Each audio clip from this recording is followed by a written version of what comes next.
ايه رأيكم بقى في احلى صينية سينابون كده بالصوص بتاعها؟ طعمها حلو جدا وطرية وهشة. يلا بينا نشوف المقادير. ما تنسوش اللايك والشير والكومنت الجميل، ويلا بينا ندخلوا على المقادير. معايا. اهلا بيكم في قناتي وصفة شيماء. يلا نشوف مقادير السينابون. معايا كيلو دقيق، معايا كيس خميرة فورية، معايا 2 بيضة، معايا معلقة سمنة، معايا رشة فانيليا، معايا معلقة بيكنج باودر صغيرة، معايا معلقتين سكر، معايا معلقتين لبن بودرة، معايا رشة ملح.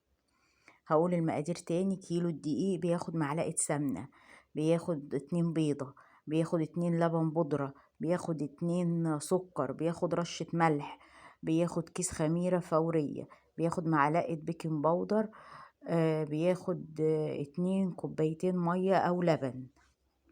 خلاص. حطيت هنا 2 معلقة لبن بودرة، عليهم 2 معلقة سكر، عليهم رشة الملح، عليهم الفانيليا، عليهم كيس الخميرة، وهحط معلقة البيكنج باودر اهيت الهرمية. زي ما انتوا شايفين معلقة شاي هرمية. يبقى المقادير والمكونات معايا اللي في العجان: معلقتين سكر، معلقتين لبن بودرة، 2 كوباية مية، كيس خميرة فورية، رشة ملح، كيس فانيليا، معلقة بيكنج باودر صغيرة، كيس الخميرة، 2 بيضة. وهحط معلقة السمنة. ممكن بدل ما تعجني بمعلقتين لبن بودرة وكوبايتين مية، ممكن تحطي كوبايتين لبن عادي خالص.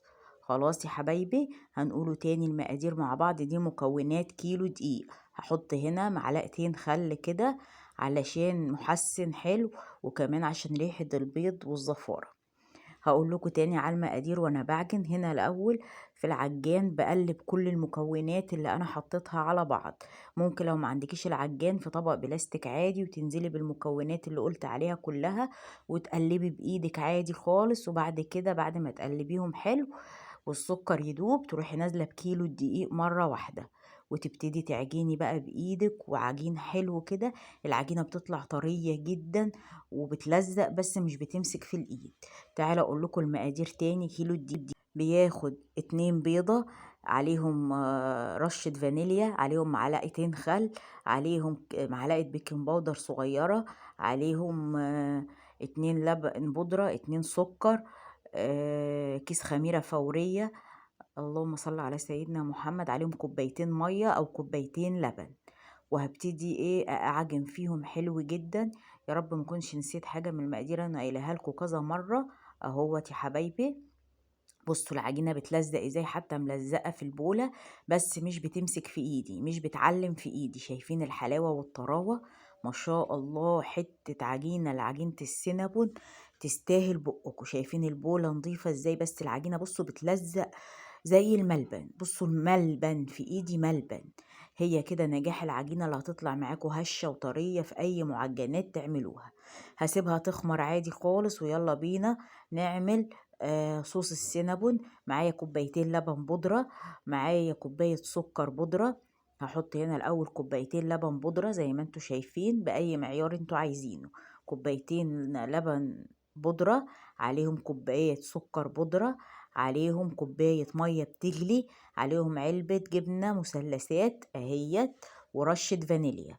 يبقى انا حطيت كوبايتين لبن بودرة، عليهم كوباية سكر، عليهم علبة جبنة مثلثات، عليهم رشة فانيليا، عليهم كوباية مية بتغلي، تكون سخنة بتغلي عشان هي اللي هتفك الصوص دوت وتخليه يتجانس مع بعضه.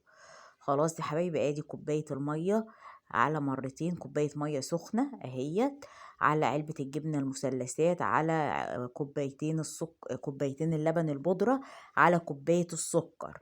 خلاص، ورشة الفانيليا.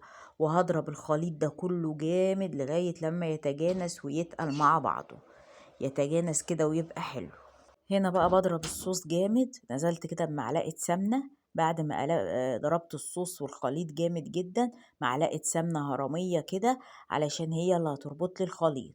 يلا نقوله الخليط تاني. عبارة عن ايه؟ عبارة عن كوبايتين لبن بودرة، كوباية سكر، علبة جبنة مثلثات، كوباية مية بتغلي، رشة فانيليا، ومعلقة سمنة كبيرة. ده صوص الجبنة اللي بيتحط على السينابون. انا هنا حطاه في ازازة عشان اوريكم السمك بتاعه. والحمد لله اتكب منه، مش مشكلة همسحها واغسل الإزازة حلو. ادي السمك بتاعه يا حبايبي زي ما انتوا شايفين، هيتقل تاني لسه لما يتحط في التلاجة. اهوت ادي الصوص بتاعه، هحطه بقى في التلاجة على ما بقى اجيب العجينة بعد ما خمرت ونشوف هنعمل فيها ايه. العجينة مش هقطع منها، انا هعملها على بعضها، هفرد بيها الرخامة كلها. شايفين العجينة؟ والله حتة ملبن تحت ايدي. متنسوش اللايك والشير والكومنت الجميل لقناتي وصفة شيماء، بقدم لكم فيها كل الوصفات، ما فيهاش روتينات ولا اي حاجة. متنسوش اللايك بقى والشير. هنا هوت هفرد بقى العجينة كلها على قد الرخامة كلها. مش ممكن كنت اقطع منها، بس انا عايزة وحدة السينابون. بص العجينة طرية ازاي لدرجة انها بتلزق. كنت انا عايزة حجم وحدة السينابو تبقى كبيرة. وحدة السينابو ب85 يا جماعة، وب95 ليه؟ ليه يا جماعة؟ وحدة السينابون الواحدة القطعة كبيرة شوية لكن ب85 ليه يا جماعة؟ ليه؟ حط لنا فيها حتت لحمة؟ يعني عايزة اعرف بس والله يا جدعان. هنا بقى بصوا فردت العجينة بالسمك اللي انتوا شايفينه دوت. هحط هنا معلقتين قرفة كبار كده هرميين، عليهم معلقة كاكاو خام، عليهم 5 معالق سكر.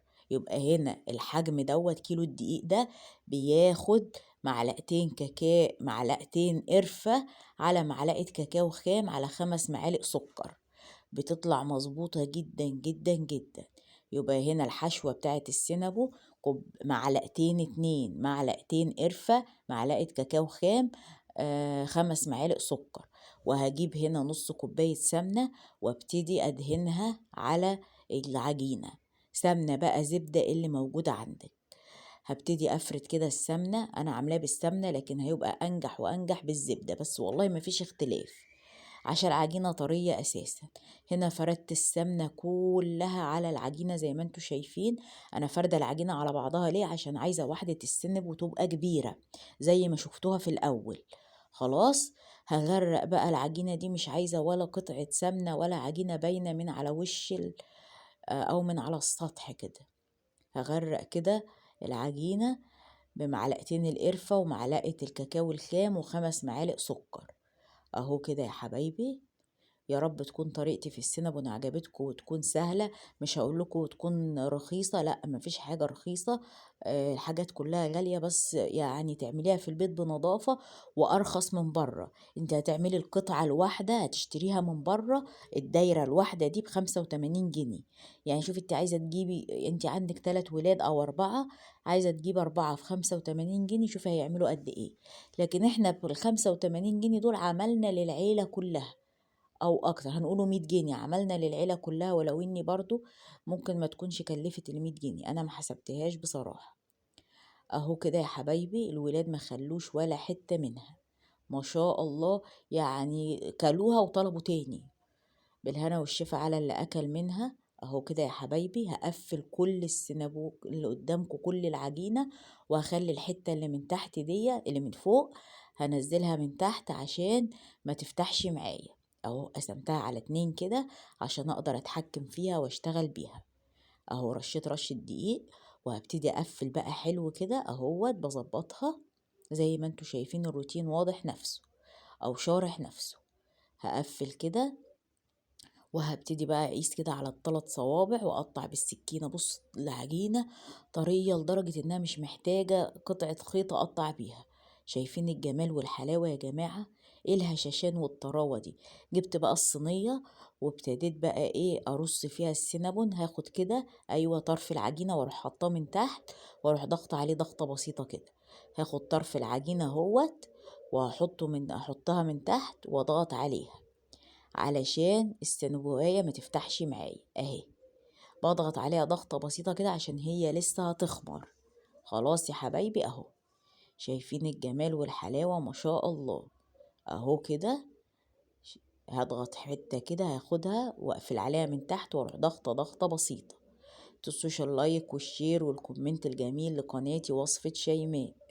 اهو كده يا حبايبي. هكمل بقى بص الواحدة حجمها كبير ازاي، ما شاء الله. كيلو الدقيق طلع لي الكمية دي كلها اهو.